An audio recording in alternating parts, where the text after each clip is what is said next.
It's immeasurable, the way that those boys could make me shrink. They wouldn't even have to look at me and my thoughts would dissipate. My eyes would hang open, unable to blink.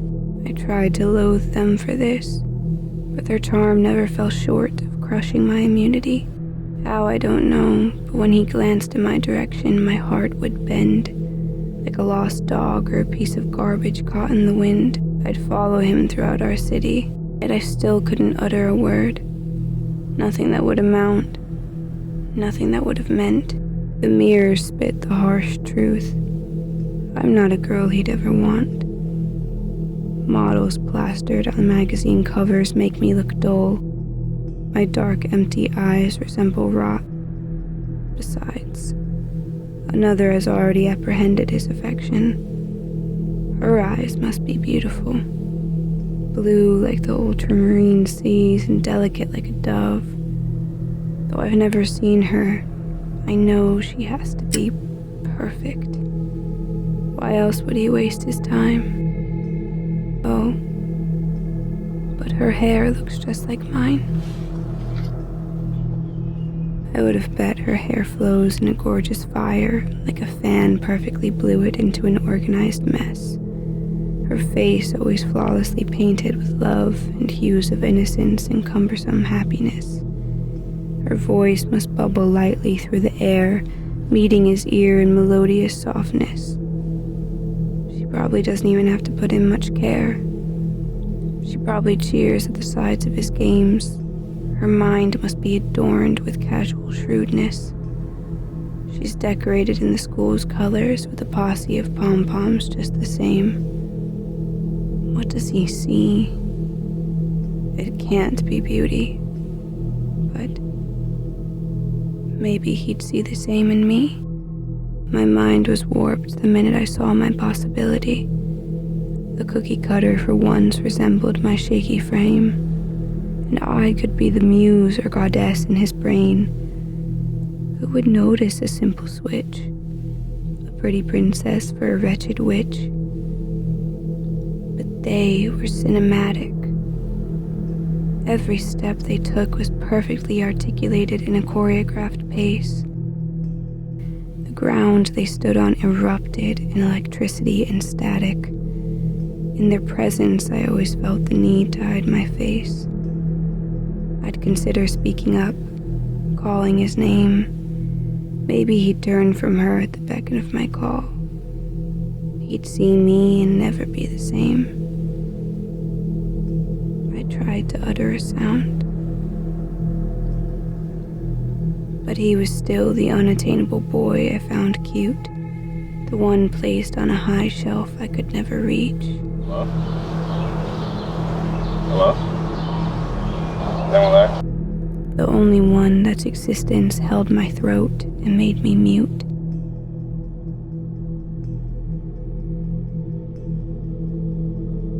What becomes of a person stranded in loneliness on an isolated adolescent beach? I can't be blamed for my outbursts like this.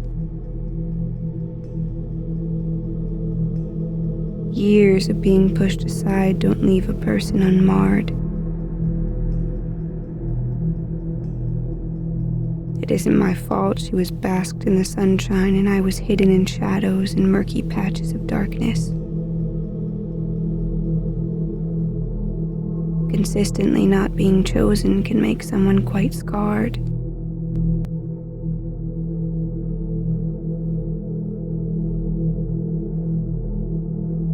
I'm not sure if it was nature that broke my spine as easy as it shattered my heart, that whispered jarring things in my ears like a swarm of buzzing bees, kicking me in the back of my knees, crumbling my body to the ground, inherently placed below people like these. When I look back on my life, it seems this is always where I was bound.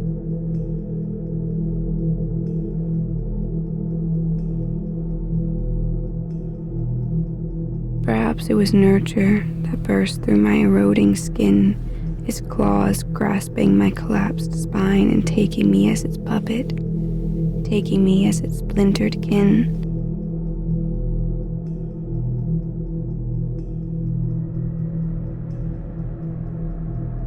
Conceivably, it was that made me do it. I tried to rack my brain for the sorry feeling of guilt for what I'd done. Unpacking the last few months was a heavy task. But all I found was the discomfort that there wasn't one. So you reading this is all I can ask. Because I don't know how to console you. I'm not even sure if I desire to. I'm not positive how or why the wind blew.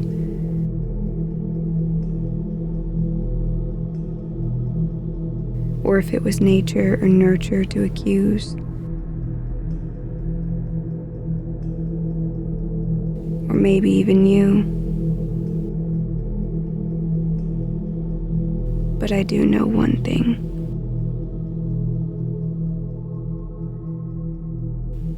The only pure thing my heart can still sing.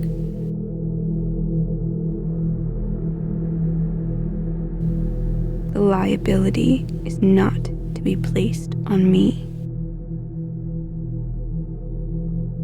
I gave the benefit of the doubt a chance, sincerely. Why couldn't he have admired my eyes of rot?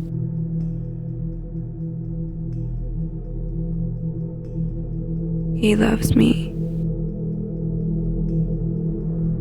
He loves me not.